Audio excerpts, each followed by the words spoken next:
సహచర cantonment MLA గారికి, print and electronic media మిత్రులందరికీ మనస్ఫూర్తిగా హృదయపూర్వక నమస్కారం. ప్రధానంగా ఈరోజు గడిచిన కొద్ది రోజుల నుంచి రాష్ట్ర వ్యాప్తంగా రాష్ట్ర ప్రభుత్వం ప్రతిష్టాత్మకంగా సామాజిక, ఆర్థిక, విద్య, ఉపాధి, రాజకీయ కుల సర్వే 2024 సంబంధించింది సైంటిఫిక్గా ఏదో అడావుడిగా కాకుండా ఒక మనిషికి జబ్బు చేస్తే ఎక్స్రే తీస్తే ఎలా అయితే ఆ మనిషిలో ఉండే ఏమి మార్పు ఉందో స్పష్టంగా కనిపిస్తుందో, ఏది అవసరమో స్పష్టంగా తెలుస్తుందో ఆ విధంగా ఈ రాష్ట్ర ప్రభుత్వం ప్రతిష్టాత్మకంగా ఈ సర్వే 2024ని 6వ తారీఖు నుంచి 8వ తారీఖు దాకా రాష్ట్ర వ్యాప్తంగా ఉన్న కుటుంబాలు ఎన్ని అని ఒక అనాలిసిస్ చేయటం జరిగింది. సుమారు 1,14,349 కుటుంబాలు ఉన్నట్టు రాష్ట్ర ప్రభుత్వం 6వ తారీఖు నుంచి 8వ తారీఖు దాకా ఇంటర్నల్గా అధికారులందరూ కూర్చొని ప్రభుత్వం దగ్గర ఉన్న ఇన్ఫర్మేషన్తో ఇది అసెస్మెంట్ చేయటం జరిగింది. తదుపరి ఈ నెల 9వ తారీఖు నుంచి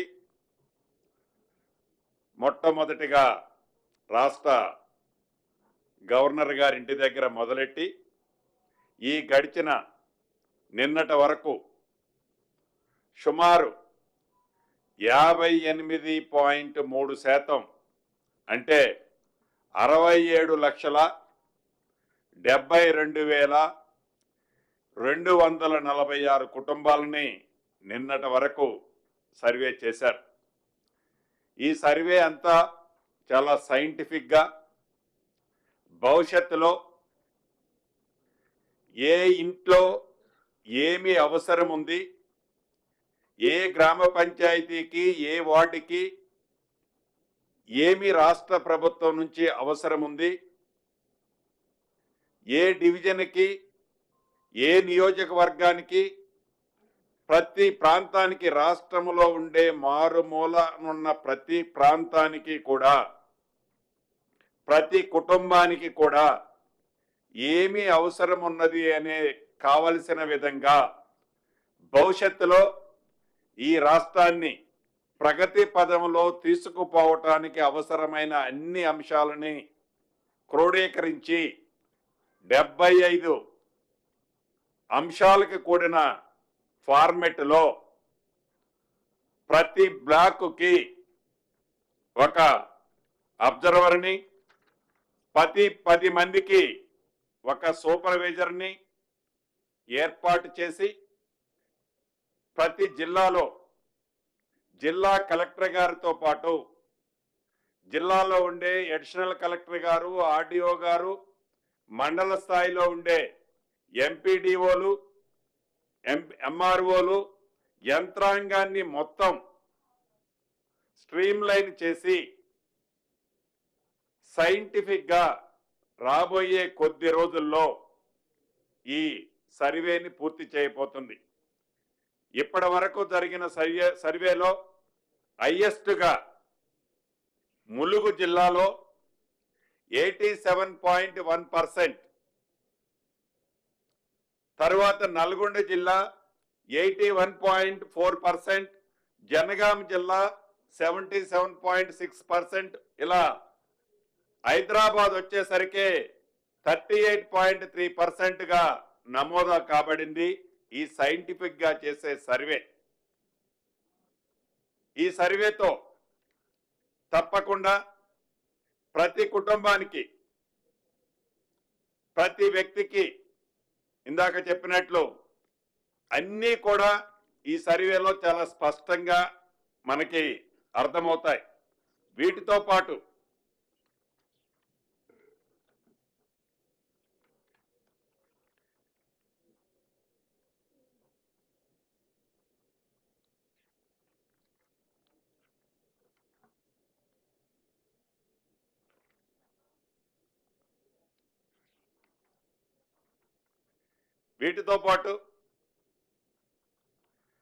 చేసిన సర్వేలు ప్రతి ఫామ్ని ఆల్రెడీ కంప్యూటర్లో క్రోడీకరించడం జరుగుతుంది. ఇదంతా కూడా అనుకున్న పద్ధతి ప్రకారమే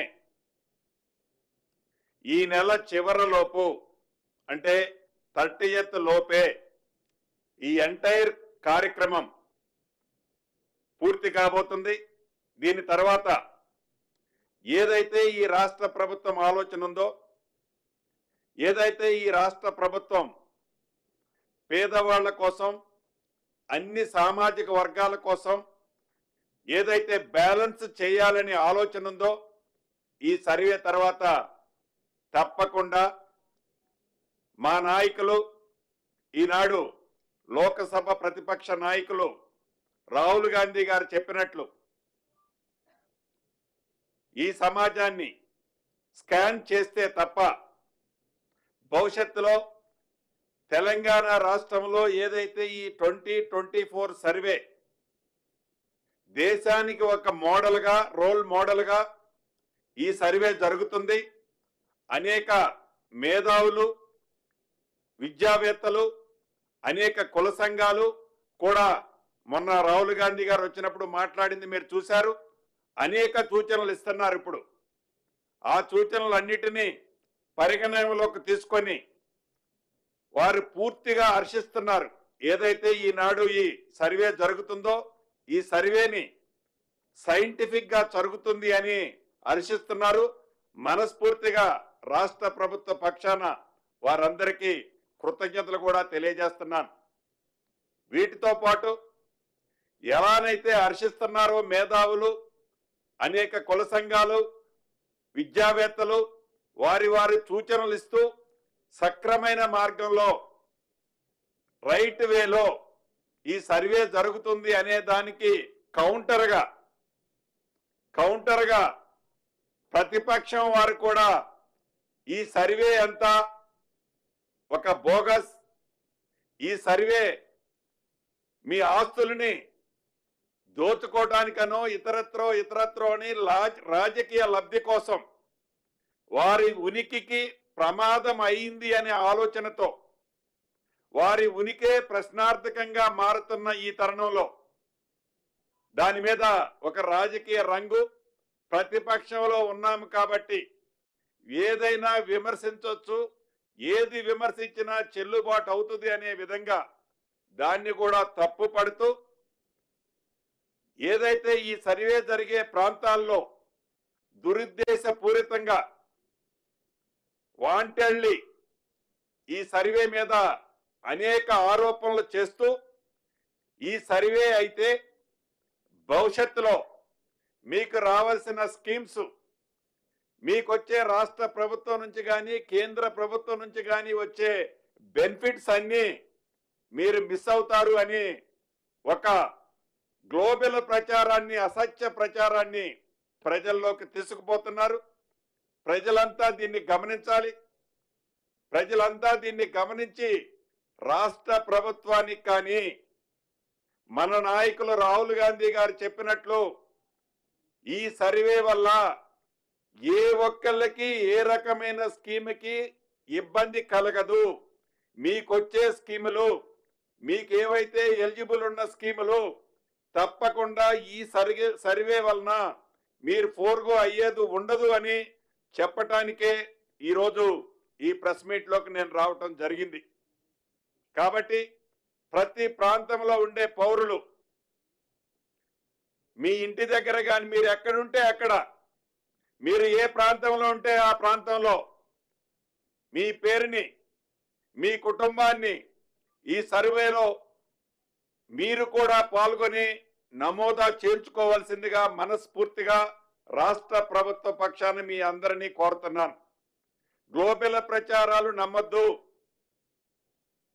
ప్రతిపక్షంలో ఉన్నాము కదా అని ఏది చెబితే అది నడుస్తుందని, నడిచే విధంగా మేము చెప్పింది ప్రజలు నమ్ముతారు అని చెప్పేది ప్రతిపక్షం నిజమైతే ప్రభుత్వమే యాక్సెప్ట్ చేస్తుంది.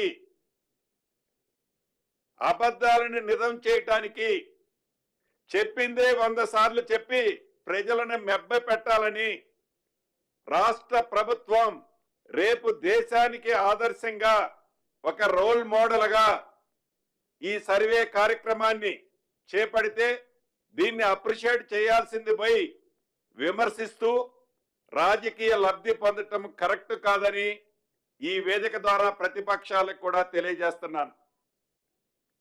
ఇంకొక విషయాన్ని ఈ వేదిక ద్వారా ప్రతిపక్షాలను అడగదలుచుకున్నాను. మీరు అధికారంలోకి వచ్చిన కొత్తలో సమగ్ర కుటుంబ సర్వే అనే కార్యక్రమాన్ని మీరు చేపట్టారు. ఒక్క రోజులోనే రాష్ట్ర వ్యాప్తంగా అద్భుతంగా ఒక సర్వే చేశామని చెప్పారు. చేసిన ఆ సర్వేని మీరు ఎలగబెట్టిన ఆ సర్వేని తెలంగాణ రాష్ట్ర ప్రజల కోసం కానీ, మారుమూల ప్రాంతాల్లో ఉండే ప్రజల కోసం కానీ, గ్రామాల్లో కానీ ఆ సర్వేని ఇంప్లిమెంటేషన్ చేసి ఆ సర్వేలో ఏ అంశాలనైనా సేకరించి తెలంగాణ రాష్ట్ర ప్రజలకి కానీ, పేద ప్రజలకి కానీ మంచి చేసే కార్యక్రమాన్ని మీరేమైనా చేపట్టారా? చివరికి ఆ చేసిన సర్వేని ఏదో మీరు గొప్పలు చెప్పుకున్నారు తప్ప ఆ చేసిన సర్వేని ఇప్పటికీ ఎక్కడా మీరు పబ్లిక్ డొమైన్లో కానీ, పబ్లిక్ డొమైన్లో పెట్టడం ఒకవేళ ఇబ్బంది అనిపిస్తే ప్రజలకి ఉపయోగకరంగా దాన్ని వాడే దాంట్లో కానీ, లేకుంటే ఇతరత్ర ఆ చేసిన సర్వే ఇప్పటికీ ఎక్కడుందో ఇప్పటికీ మాకే తెలియదు. ఇక సామాన్య ప్రజలకు ఏమి తెలుస్తుంది? ఒకటైతే నాకు స్పష్టంగా అర్థమైంది. ఏ సమగ్ర సర్వే అయితే మీరు చేపట్టి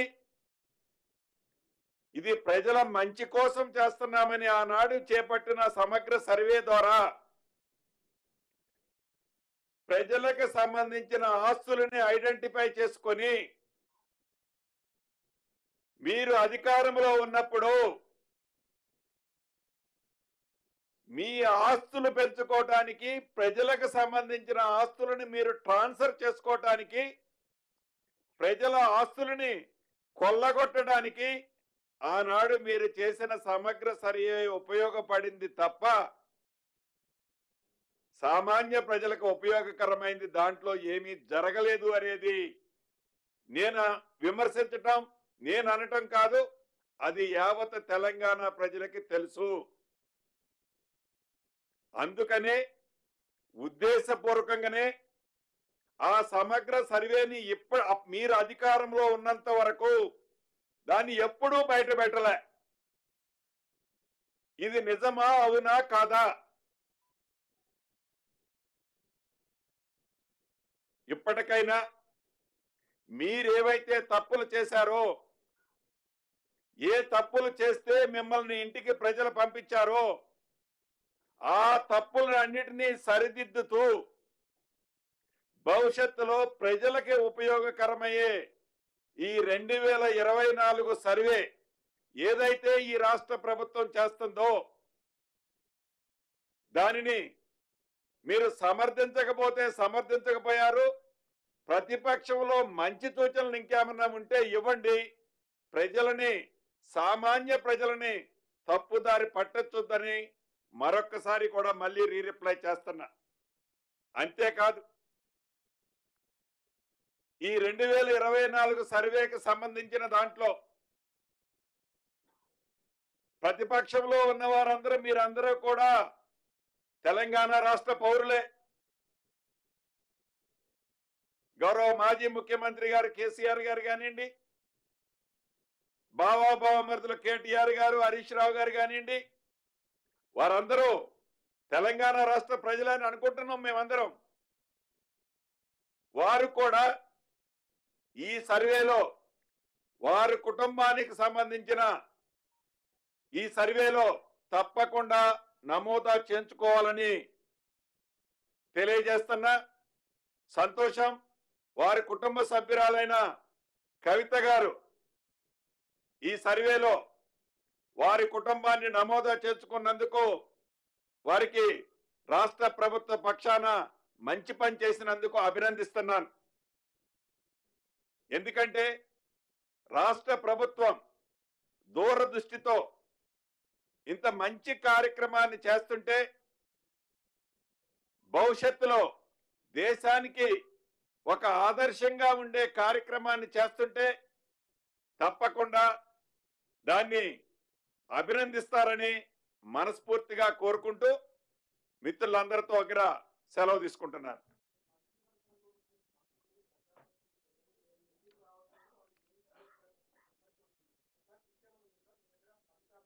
సారీ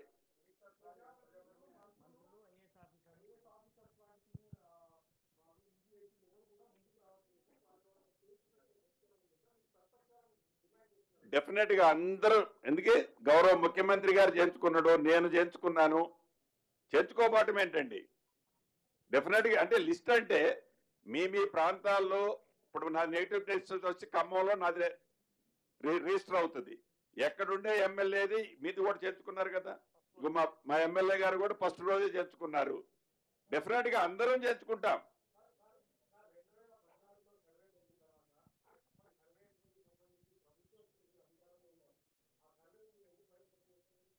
తప్పకుండా. అంటే ఏదో కక్షపూరితంగా చేస్తున్నామని కొంతమంది మిత్రులు అంటారు. కక్షపూరితంగా చేసేది కాదు. తప్పులు ఎక్కడైతే ఉన్నాయో, తప్పులు ఏవైతే జరిగినాయో సీరియల్ గా ఒక్కొక్కటి కూడా తప్పకుండా దాని లిస్ట్ వస్తుంది, రాకుండా ఉండదు కదా. దాంట్లో సీక్రెట్ ఏముంటది? సార్ పొంగులేటి గారు ఇప్పుడు అది కూడా తప్పకుండా ఓపెన్ చేస్తాం.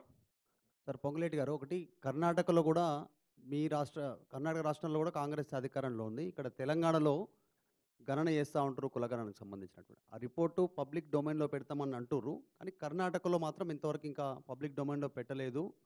ఒకటి, అక్కడ మీరు అధికారం లేరు, అక్కడ ఎందుకు పెట్టట్లేదు, ఇక్కడే పెడతామనేటువంటి స్టేట్మెంట్ చేస్తున్నారు.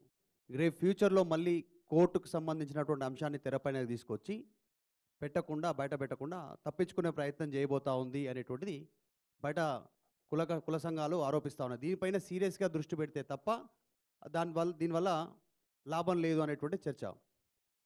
తప్పకుండా ఇందాక మీరు అన్నట్లు కోర్టు పరిధిలో ఏదైతే ఫిట్ అవుతుందో ఫిట్ అయ్యే విధంగా అన్ని రకాలుగా ఆలోచించే ఈ కార్యక్రమాన్ని ఈ రాష్ట్ర ప్రభుత్వం ఇప్పుడు చేపట్టింది.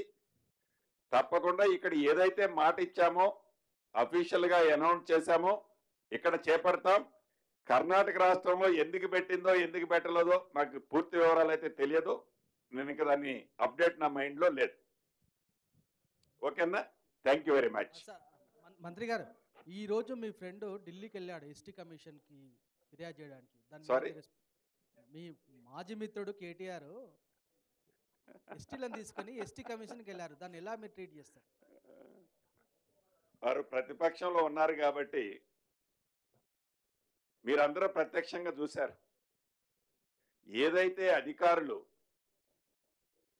మొన్న జరిగిన కలెక్టర్ గారి మీద అటెంప్ట్ టు మర్డర్ కానీ ఇతర అంశాలు ఉన్నాయో, అధికారుల్ని రైతుల ముసుగులో రైతులు అనే ఒక ఫ్లాగ్ పెట్టుకొని ఆ రకంగా చేయటం నేను మొన్న ఖండించాను, మళ్ళీ ఇప్పుడు చెప్తున్నాను. రైతులని ఇబ్బంది పెట్టాలనో, రైతులని జైల్లో పెట్టాలనో, రైతులని కష్టపెట్టాలనో ఇందిరమ్మ రాజ్యంలో ఎప్పుడూ ఉండదు. ఇందిరమ్మ రాజ్యం అంటేనే పేదోడు రాజ్యం, రైతుల పక్షపాతి రాజ్యం, బడుగు బలహీన దళిత గిరిజనులకి న్యాయం చేసే రాజ్యం.